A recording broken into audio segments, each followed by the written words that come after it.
Good afternoon. My colleagues and I remain squarely focused on achieving our dual mandate goals of maximum employment and stable prices for the benefit of the American people. While the unemployment rate remains low, it has edged up. Job gains have slowed and downside risks to employment have risen. At the same time, inflation has risen recently and remains somewhat elevated. In support of our goals and in light of the shift in the balance of risks, today the Federal Open Market Committee decided to lower our policy interest rate Market by data 0.25 connection points. lost. We also decided to continue to reduce our securities holdings. I'll have more to say Market about data monetary connection policy re-established. after briefly reviewing economic developments. Recent indicators suggest that growth of economic activity has moderated. GDP rose at a pace of around 1.5% in the first half of the year, down from 2.5% last year. The moderation in growth largely reflects a slowdown in consumer spending. In Market contrast, data connection business lost. investment in equipment and intangibles has picked up from last year's pace. Activity in the Market housing data sector connection remains weak. re-established. In our summary of economic projections, the median participant projects GDP to rise 1.6% this year and 1.8% next year, a touch stronger than projected in June. In the labor market, the unemployment rate edged up to 4.3% in August, but remains little changed over the past year at a relatively low level. Payroll job gains have slowed significantly to a pace of just 29,000 per month over the past 3 months. A good part of the slowing likely reflects a decline in the growth of the labor force due to lower immigration and lower labor force participation. Even so, labor demand has softened, and the recent pace of job creation appears to be running below the break-even rate needed to hold the unemployment rate constant. In addition, wage growth has continued to moderate while still outpacing inflation. Overall, the market slowing in both the supply of and demand for workers is unusual. In this less dynamic and somewhat softer labor market, the downside risks to employment appear to have risen. In our SEP, the median projection for the unemployment rate is 4.5% at the end of this year and edges down thereafter. Inflation has eased significantly from its highs in mid-2022, but remains somewhat elevated relative to our 2% longer-run goal. Estimates based on the Consumer Price Index and other data indicate that total PCE prices rose 2.7% over the 12 months ending in August, and that, excluding the volatile food and energy categories, core PCE prices rose 2.9%. These readings are higher than earlier in the year as inflation for goods has picked up.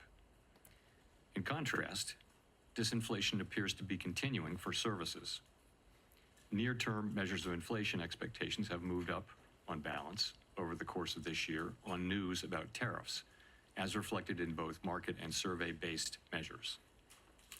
Beyond the next year or so, however, most measures of longer-term expectations remain consistent with our 2% inflation goal. The median projection in the SEP for total PCE inflation is 3.0% this year and falls to 2.6% in 2026 and to 2.1% in 2027. Our monetary policy actions are guided by our dual mandate to promote maximum employment and stable prices for the American people.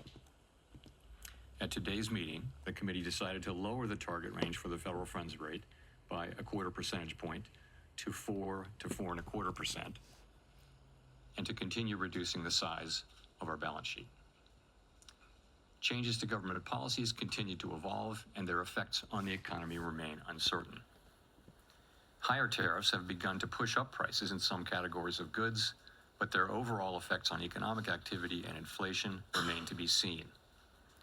A reasonable base case is that the effects on inflation will be relatively short-lived, a one-time shift in the price level. But it is also possible that the inflationary effects could instead be more persistent, and that is a risk to be assessed and managed. Our obligation is to ensure that a one-time increase in the price level does not become an ongoing inflation problem. In the near term, risks to inflation are tilted to the upside and risks to employment to the downside. a challenging situation. When our goals are in tension like this, our framework calls for us to balance both sides of our dual mandate. With downside risks to employment having increased, the balance of risks has shifted. Accordingly, we judged it appropriate at this meeting to take another step toward a more neutral policy stance. With today's decision, we remain well positioned to respond in a timely way to potential economic developments. We will continue to determine the appropriate stance of monetary policy based on the incoming data, the evolving outlook, and the balance of risks. In our SEP, FOMC participants wrote down their individual assessments of an appropriate path for the federal funds rate, based on what each participant judges to be the most likely scenario for the economy. The median participant projects that the appropriate level of the federal funds rate will be 3.6% at the end of this year, 3.4% at the end of 2026, and 3.1% at the end of 2027. This path is 1/4 percentage point lower than projected in June. As is always the case, these individual forecasts are subject to uncertainty, and they're not a committee plan or decision. Policy is not on a preset course. The Fed has been assigned 2 goals for monetary policy: maximum employment and stable prices. We remain committed to supporting maximum employment, bringing inflation sustainably to our 2% goal, and keeping longer-term inflation expectations well anchored. Our success in delivering on these goals matters to all Americans. We understand that our actions affect communities, families, and businesses across the country. Everything we do is in service to our public mission, and we at the Fed